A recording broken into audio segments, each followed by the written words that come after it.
Hello, ladies. This is John, and I think I have your report card assessment tool ready for you.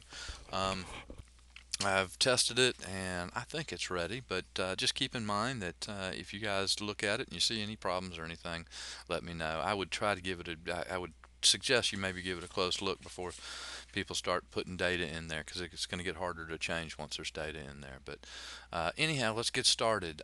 This is just an Excel spreadsheet. It's called Kindergarten Assessment Template.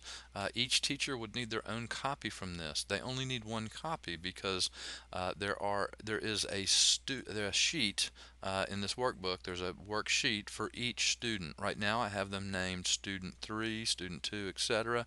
You can right click and choose Rename to name it. When I tested it, I didn't test with spaces in the name. I just put in a first name, but I think it should be okay.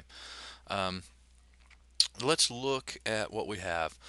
This is pretty much identical to your report card. So personal and social skills follows exactly. Reading follows exactly. Writing and math, I had to make a couple little changes. We talked about these last year when we were talking about it, but for example, first name and last name, instead of being one column, one row, one row, that's going to be, I've broken that out into two rows. So you can assess first name and you can assess last name.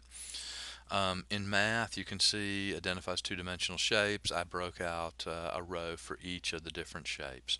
For example, here under counts forward through 99, you guys have expressed to me that 25 will be the goal for the first 9 weeks, 50 the second, so on and so forth. So on this, you have two rows here. So you put in the actual number. So if the student read, 28 words, then you might evaluate that as a 3.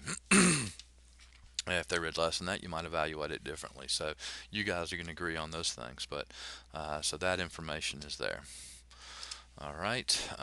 As we move down here, you can see I had to break out the science things as well, social studies, capital letters. I went ahead and I put ones in everywhere. That way, we agreed that ones would be they got it, zeros would be they didn't on this one. So you can just change all these to the ones to zeros when they don't get it. Okay, and that just if you change that for a student, it changes the percent correct down here, so you know a percent correct for them for each of the 9 weeks.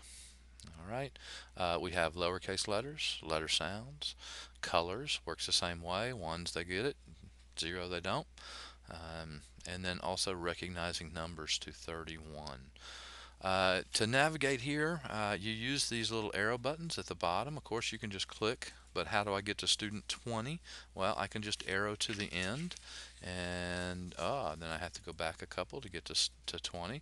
But the arrows with a line take you to the beginning or to the end, and then these move you through one at a time. You'll notice there's a summary sheet at the end, and I'll discuss that summary sheet in the next video because I don't think there's time here. All right, ladies, I hope that works out. Once again, if you have any questions or things you see that need to be changed, please let me know and we'll take care of that. Thanks.